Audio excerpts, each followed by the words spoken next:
Christmas விழா. உண்மையாகவே இன்றைக்கு இந்த கிறிஸ்துமஸ் விழா இன்றைக்கு உலகம் முழுவதும் கொண்டாடப்பட்டுக் கொண்டிருக்கிறது. இயேசு கிறிஸ்து இந்த பூமியிலே வந்த நோக்கம் என்ன? இயேசு அவர் இந்த பூமியிலே அவர் என்னமாய் வந்தார்? இயேசு கிறிஸ்து உண்மையாகவே அவர் யார்? ஏழ்மையின் கோலம் எடுத்து இந்த பூமியிலே ஒவ்வொரு மனிதர்களுடைய பாவங்களுக்காக இந்த பூமியிலே வந்த போதும் அவர் உண்மையாகவே இந்த பூமியிலே அவர் யாராக இருக்கிறார்? பாருங்க, காபிரியேல் தூதன் மரியாள் இடத்திலே சொல்லும் பொழுது, இதோ தேவ தூதன் அவளை நோக்கி, மரியாளே பயப்படாதே, நீ தேவனிடத்தில் கிருபை பெற்றாய், இதோ நீ கர்ப்பவதியாகி ஒரு குமாரனை பெறுவாய், அவருக்கு இயேசு என்று பெயரிடுவாயாக. உண்மையாகவே இயேசு இந்த உலகத்திலே மனிதனாய் பிறக்கும் பொழுது ஒரு ஏழ்மையின் கோலமாய், தாழ்மையின் கோலமாய் இந்த பூமியிலே அவர் வந்து ஒரு மாட்டு தொழுவத்தின் முன்னணியிலே பிறந்தாலும் அவருடைய ராஜ்யம் பெரிதாயிருக்கும். பாருங்க, அவர் பெரியவராயிருப்பார், உன்னதமானவருடைய குமாரன் எனப்படுவார். கர்த்தராகிய தேவன் அவருடைய பிதாவாகிய தாவீதின் சிங்காசனத்தை அவருக்கு கொடுப்பார். சிங்காசனம் இருந்தா அவர் யாருங்க? அவர் உண்மையாகவே ராஜாதி ராஜாவாய் பரலோகத்திலிருந்து இந்த பூமியிலே இறங்கினார். ஏன் அப்படி சொல்லப்படுகிறது? பாருங்க, அவர் யாக்கோபின் குடும்பத்தாரை என்றென்றைக்கும் அரசாளுவார், அவருடைய ராஜ்யத்திற்கு முடிவிராது. எல்லா ராஜ்யத்துக்கும் ஒரு முடிவு இருக்கு. ஆனால் நம்முடைய தேவனுடைய ராஜாதி ராஜாவாகிய இயேசுவின் ராஜ்யத்திற்கு கர்த்தருடைய வார்த்தை சொல்லுகிறது, அவருடைய ராஜ்யத்திற்கு முடிவிராது. அருமையான தேவ பிள்ளைகளே, இயேசு அவர் முதலாவது ராஜாதி ராஜாவாய் இந்த பூமியிலே வந்து பிறந்தார். கவனிங்க, ஏன்னா ஏழு சாஸ்திரிகள், மான சாஸ்திரிகள் கேட்கும் பொழுது, யூதருக்கு ராஜாவாக பிறந்திருக்கிறவர் எங்கே?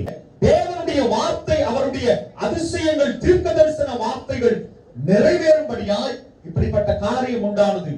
இயேசு ராஜாதி ராஜா என்றால் எல்லா ராஜ்யத்திற்கும், எல்லா ராஜாக்களுக்கும் ஒரு முடிவு வரும். காரணம், ராஜா என்றாலே மனிதர்கள் தான். ஒரு நாள் அவர்கள் மரித்து போவார்கள், இல்லை என்றால் அவர்கள் ராஜ்யம் முடிந்து போகும். ஆனால் தேவனுடைய வார்த்தை சொல்கிறது, அவருடைய ராஜ்யத்திற்கு முடிவே கிடையாது.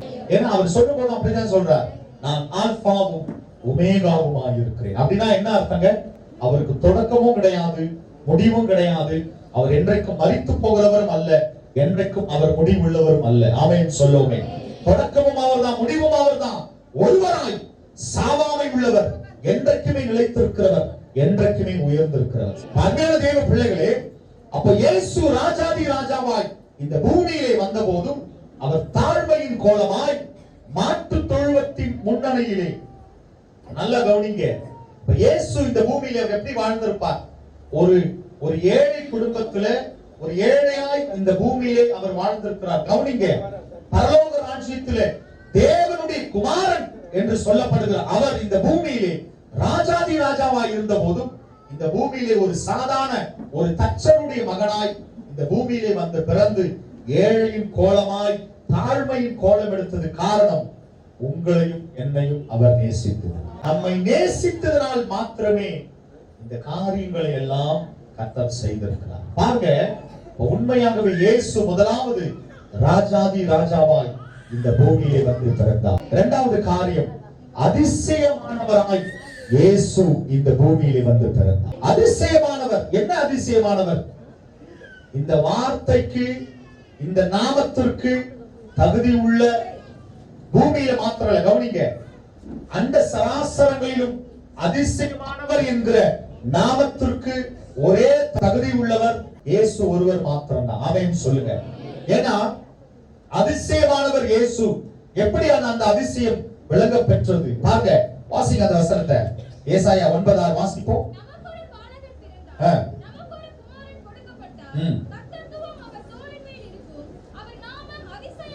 அதிசயமானவர்,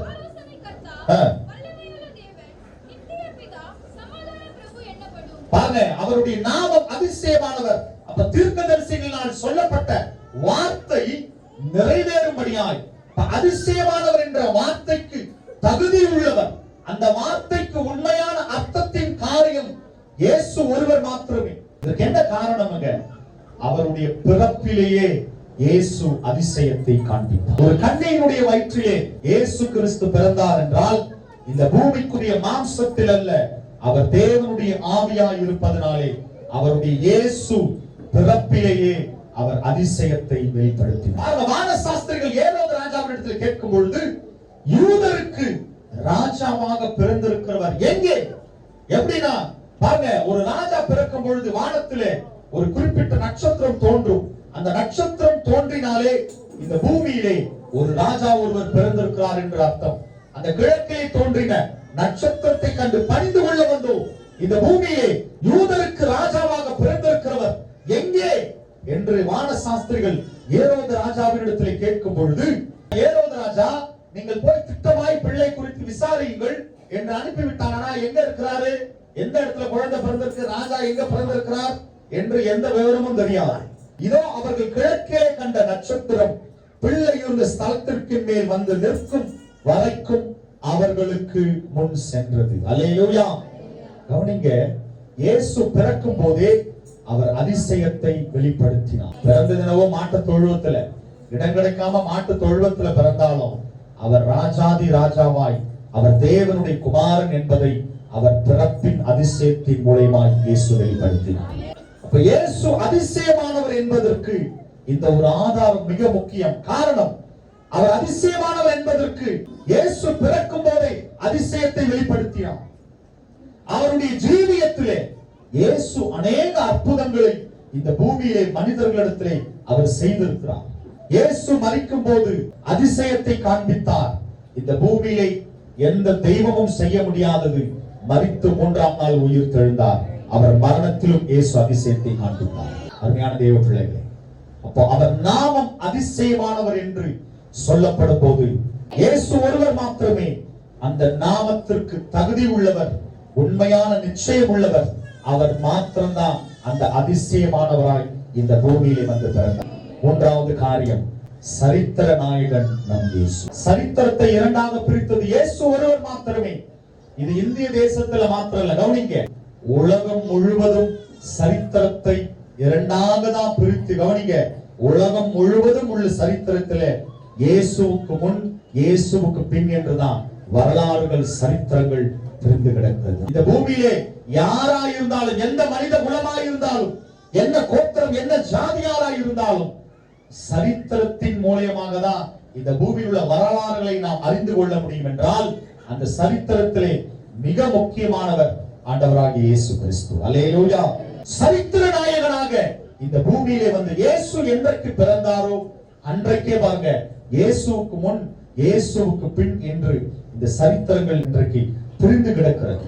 அப்ப நிச்சயமாகவே இயேசுவின் பிறப்பு இந்த பூமியிலே ஒரு பெரிய தாக்கத்தை உண்டு பண்ணியிருக்கிறது. இது உண்மை, சத்தியம். இது நம்ம மாத்திரம் இல்ல, இன்றைக்கு உலகமே ஒத்துக்கொள்ளுகிற காரியம் தான் இந்த சரித்திரங்கள் இரண்டாக பிரித்த விஷயம். வரலாற்றின் பிரகாரமாகவே கவனிங்க, இந்த பூமியில யாரா இருந்தாலும் சரி, ஒவ்வொருடைய வாழ்க்கையிலும் இயேசு இருக்கிறார். எத்தனை பேர் விசுவாசிக்கிறீங்க இந்த வார்த்தையை? இது உண்மை. இது யாரா இருந்தாலும் சரி, இதான் வரலாறு. இதை மாற்ற முடியுங்களா?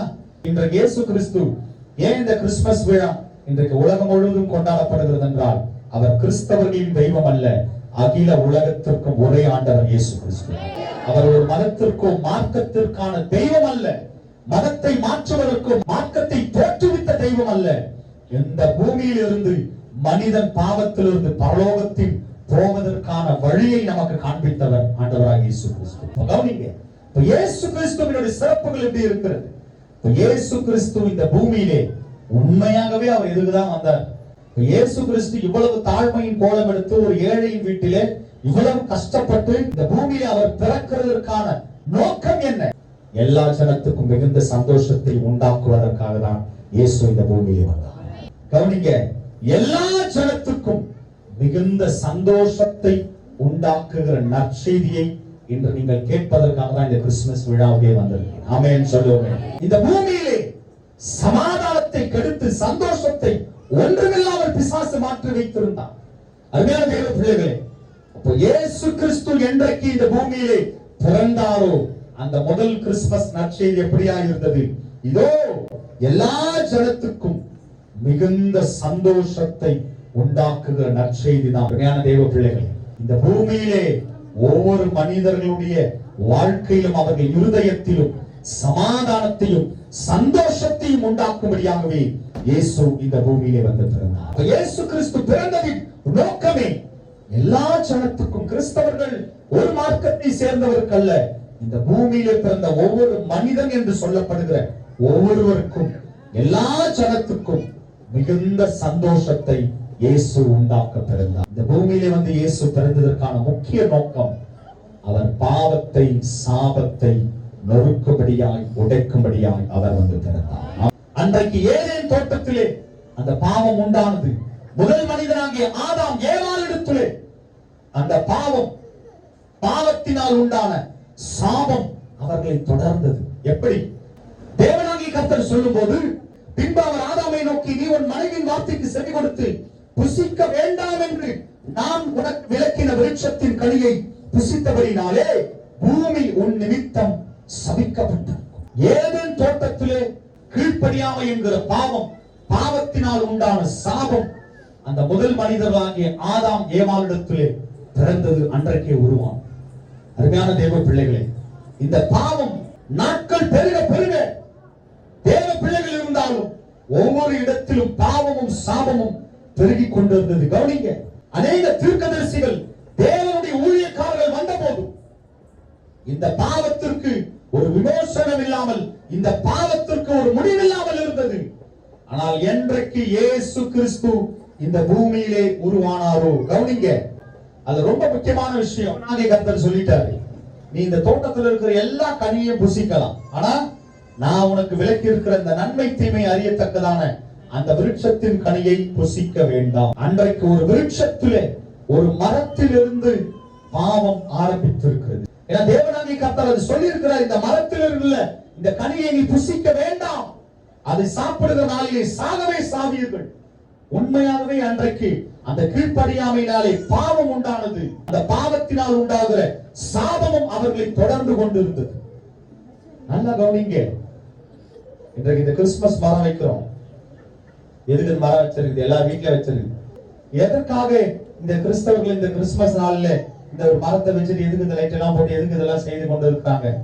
அருமையான தெய்வ பிள்ளைகள், இந்த பூமியிலே முதலாவது பாவம் ஒரு மரத்திலிருந்து தான் உண்டானது. இதான் காரியம். அப்ப மரத்திலிருந்து தான் பாவம் உண்டானது, விருட்சத்திலிருந்து தான் பாவம் உண்டானது. அந்த பாவத்தினால் உண்டானது, அதை தொடர்ந்து கர்த்தர் விரும்பாத சாபமும் அதை தொடர்ந்து கொண்டிருந்தது. இந்த கிறிஸ்துமஸ் மரம் ஒரு பெரிய சுவிசேஷத்தை நமக்கு அறிவித்துக் கொண்டிருக்கிறது. மரத்தினால் உண்டான சாபத்தை தொலைப்பதற்காக இயேசு சிலுவை மரத்திலே அவர் தொங்கினார். அன்றைக்கு ஏதேன் தோட்டத்திலே மரத்தினால் உண்டான சாபத்தை அவர் நீக்குவதற்காக இந்த பூமியிலே வந்து பிறந்து மரத்தினால் உண்டான சாபத்தை சிலுவை மரத்திலே அவர் தொங்கி தீர்த்தவர். பாருங்க, மரத்திலே தூக்கப்பட்ட எவனும் சபிக்கப்பட்டவன் என்று எழுதியிருக்கிறபடி கிறிஸ்து நமக்காக சாபமாகி நியாயப்பிரமாணத்தின் சாபத்திற்கு நம்மை நீங்களாக்கி விட்டுக் கொண்டார். மரத்திலே தூக்கப்பட்ட எவனும் சபிக்கப்பட்டவன். ஆண்டவராகிய இயேசு கிறிஸ்து இந்த பூமியிலே வந்து பிறந்த நோக்கம் என்ன தெரியுங்களா? இந்த பூமியிலே மரத்தினால் உண்டான சாபத்தை அவர் பிறந்து அந்த மரத்திலே, சிலுவை மரத்திலே தொங்கி அந்த சாபத்தை உடைப்பதற்காக இயேசு இந்த பூமியிலே வந்து பிறந்தார். இயேசு வந்து இன்றைக்கு இந்த பூமியிலே பிறக்கலனா இன்றைக்கும் பாவமும் சாபமும் தொடர்ந்து கொண்டே இருக்கும். என்றைக்கு இயேசு இந்த பூமியிலே வந்து பிறந்தாரோ அன்றைக்கே அந்த பாவத்திற்கு, சாபத்திற்கு ஒரு முடிவு உண்டாக்கப்பட்டது. ஆமென் சொல்லுவோமே. அப்ப உண்மையாகவே தேவ பிள்ளைகளே, இயேசு கிறிஸ்து இந்த பூமியிலே வந்த பெரிய நோக்கம், தேவனாகிய கர்த்தர் தன்னுடைய சொந்த குமாரனை, பாருங்க, தம்முடைய நியாயப்பிரமாணம் தேவனே செய்யும்படிக்கு தம்முடைய குமாரனை பாவ மாம்சத்தின் சாயலாகவும் பாவத்தை போக்கும் பலியாகவும் அனுப்பி மாம்சத்திலே பாவத்தை ஆக்கினைக்குள்ளாக தீர்த்தார். அல்லேலூயா. இயேசு, அப்ப கவனிங்க, பாவம் எதனால் உண்டாச்சு? மாம்சத்தில்தான் பாவம் உண்டாச்சு. அவர்கள் மாம்சத்தில்தான் பாவம் செய்தார்கள். அப்ப மாம்சத்தில் உண்டான பாவத்தை இயேசு இந்த மாம்சத்திலே பிறந்து அந்த பாவத்தை தீர்த்து முடித்தார். மாம்சத்தில் உண்டான பாவத்தை, சாபத்தை அவர் மாம்சத்திலே சிலுவையிலே ரத்தம் சிந்தி எல்லா பாவத்தையும் ஆக்கினைக்குள்ளான எல்லா காரியத்தையும் இயேசு தீர்த்து முடித்தார். உண்மை தேவனாகிய கர்த்தர் இன்றைக்கு நமக்கு சொல்லுகிற காரியம், இயேசு இந்த பூமியிலே ஏதோ பண்டிகை கொண்டாடப்படுவதற்காக அல்ல, நம்முடைய பாவங்களுக்காக தீர்க்கிற பலியாக இயேசு இந்த பூமியிலே வந்து தந்தார். உங்க இருதயத்துல என்னுடைய பாவத்தை சாபத்தை முறியடித்து என்னை ஒரு மனிதனாய் நிறுத்தி இயேசு இருக்கிறார்னா உண்மையா இதுதான் உங்களுக்கு கிறிஸ்துமஸ். என்னுடைய பாவத்தை தீர்க்கிற கிருபாதார பலியாய் இயேசு இந்த பூமியிலே வந்து பிறந்தார். இந்த பூமியிலே உண்டான பிசாசு உண்டு பண்ணி இருக்கிற பாவத்தை சாபத்தை உடைக்கும்படியாய் இயேசு எனக்காக உங்களுக்காக இந்த பூமியிலே வந்து பிறந்தார். இந்த பாவத்தை சாபத்தை மாத்திரம் அல்ல, அதை உண்டு பண்ணாம இருக்க பிசாசு. இயேசு இந்த பூமியில இருந்து பிறந்த நோக்கம் பிசாசின் தலைகளை உடைக்கும்படியாய் இயேசு பிறந்தார். தேவனாகிய கர்த்தர் அன்றைக்கே சொல்லிட்டார், ஒருவர் வருவார், அவர் வந்து உண்மையாகவே உன்னுடைய தலையை நசுக்குவார். இந்த பூமியிலே மனிதர்கள் எத்தனையோ பேர் சந்தோஷமா வாழ்றாங்கன்னு நம்ம நினைக்கிறோம். சந்தோஷமா தான் இருக்கிறாங்களான்னு அவங்க இருதயத்துக்கு தான் தெரியும். காரணம் என்ன? எந்த இருதயத்துல இயேசு இருக்கிறாரோ அவர்களுக்கு தான் சமாதானம், அவர்கள் இருதயத்துல தான் மிகுந்த சந்தோஷம் உண்டாகும். அந்த அபிஷேகத்தின் வல்லமையிலே எனக்கு ஒரு கனம் உண்டு, பலன் உண்டு. காரணம், ராஜாதி ராஜா அவரின் இருதயத்திலே இருக்கிறார். அல்லேலூயா. அவர் ராஜாதி ராஜானா அப்ப நான் யாரு? அவர் ராஜாதி ராஜா என்றால் நான் ராஜாவின் பிள்ளையா இயேசு என்னை உருவாக்கிட்டு தான் பரலோகத்துக்கு போயிருக்கேன். கவனிங்க, அந்தகாரமான இருள், பாவம், சாபம், அதிலிருந்து கர்த்தர் நம்மை மீட்டு ஆச்சரியமான ஒளிக்கு வரவழைத்துட்டு ஒளியை விட்டுட்டு அவர் பரலோகத்துக்கு போல ராஜரீகமான ஆசாரிய கூட்டம். அப்ப ராஜாவாய் இந்த பூமியிலே பிறந்தார். அவர் ஆசாரியராய், பிரதான ஆசாரியராய் இந்த பூமியை நோக்கி வரப்போகிறார். அப்ப தேவனாகிய இயேசு கிறிஸ்து உண்மையாகவே அவர் ராஜாவாய் வந்து இந்த பூமியில இருந்து பிறந்துட்டு ஊழியம் செய்துட்டு பரலோகத்துக்கு போல என்னை ராஜாவாய் மாற்றி விட்டுதான் பரலோகத்துக்கு போய் தேவனுடைய வார்த்தை சொல்கிறது, ராஜரீகமான ஆசாரிய கூட்டமாயும் பரிசுத்த ஜாதியும் அவருக்கு சொந்த ஜனமாயும் இந்த பூமியில் இயேசு அதுக்குதான் பிறந்திருக்கிறார். அப்போ அவருடைய ராஜ்யத்திற்கு முடிவிராதுன்னா இயேசு வரும்போது ராஜரீகமான ஆசாரிய கூட்டமாய் அவருக்கு முன்பாக நிற்போம். அந்த அபிஷேகம் எனக்குள்ளே இருக்கும் போது எனக்கு ஒரு கனம் உண்டு. ஆமென் சொல்லுமே. எனக்கு ஒரு வல்லமை உண்டு, எனக்கு ஒரு பலன் உண்டு. அதை இயேசு கிறிஸ்து என்னை ஒரு கனமுள்ள பாத்திரமாய் என்னை உருவாக்கிட்டு தான் பரலோகத்துக்கு போயிருக்கிறார். இயேசு இந்த பூமியில வந்து அவருடைய வல்லமையை அவர் யாருன்னு காண்பித்துட்டு அவரை பெரியால காண்பித்துட்டு பரலோகத்துக்கு போலங்க. அவர் எல்லா அற்புதங்களையும் அதிசயங்களையும் செய்து நான் இந்த பூமியில இருக்கிற போது என்ன செய்தனோ நான் போன பிறகும் நீங்க அதை செய்யுங்க. நான் ராஜாதி ராஜாவாய் வந்திருக்கிறேன், நீங்களும் அந்த ராஜரீகமான கூட்டத்திலே நீங்கள் ஒரு பங்காளிகள். ஆமென் சொல்லுங்க. அதாவது கடைசி வார்த்தை சொல்லுது பாருங்க, அவருக்கு பரிசுத்த ஜாதியும் அவருக்கு சொந்தமான ஜனமாயும் இருக்கிறேன். இந்த கடைசி நாட்களிலே இயேசு கிறிஸ்து மறுபடியும் இந்த பூமியை நோக்கி வரப்போகிறார். அவர் வரும்போது அவருடைய சொந்த ஜனங்களாய் அவருக்கு எதிர்கொண்டு போவார். காரணம், இன்றைக்கு ராஜாதி ராஜா உங்க இருதயத்திலே பிறந்திருக்கிறார். அல்லேலூயா. உண்மையாகவே தேவ பிள்ளைகள், இன்றைக்கு இந்த கிறிஸ்துமஸ் ஆன நல்ல செய்தி, இயேசு எனக்குள்ளே பிறந்திருக்கிறார். அல்லேலூயா. நிச்சயம் சத்தியம். உண்மையான தேவ பிள்ளைகள், கிறிஸ்துமஸ் நாளிலே உண்மையாகவே நாம் தெரிந்து கொள்ளுகிற காரியம், எல்லா பாவங்களை சாபங்களை உடைத்து ஒரு ராஜரீகமான ஆசாரிய கூட்டமாய் கர்த்தர் உங்களையும் என்னையும் இயேசு தெரிந்தெடுப்பதற்காக, நம்மை தேடி நம்மை பலப்படுத்துவதற்காக தான் இயேசு இந்த பூமியிலே வந்து பிறந்தார். அல்லேலூயா. ஹாப்பி கிறிஸ்துமஸ் சொல்றேன். மகிழ்ச்சியான கிறிஸ்து அவர் எனக்குள்ளே பிறக்கும் போது எனக்குள்ளே மகிழ்ச்சி, ஆரவாரம், சந்தோஷம், சமாதானம் அது எனக்குள்ளே வரும். ஆமென் சொல்லுங்க. இந்த மகிழ்ச்சியோடு இந்த காரியங்களை மற்றவர்களுக்கு, உறவினர்களுக்கு இந்த நல்ல செய்தியை, இயேசு எனக்காக பிறந்திருக்கிறார், அவர் எனக்குள்ளே பிறந்திருக்கிறார், மகிழ்ச்சியோடு நாங்கள் அதை உங்களுக்கு அறிவிக்கிறோம். ஆமென். நற்செய்தி மற்றவர்களுக்கு அறிவியுங்கள். கர்த்தர் உங்களையும் உங்கள் பிள்ளைகளையும் கர்த்தர் பலப்படுத்துவார். இந்த கிறிஸ்துமஸ் நல் செய்தியை உண்மையாகவே இயேசுவை குறித்து அநேகருக்கு எடுத்து சொல்லுங்கள். கர்த்தருக்குள் பலப்படுங்கள், கர்த்தருக்குள் நிலைத்திருங்கள்.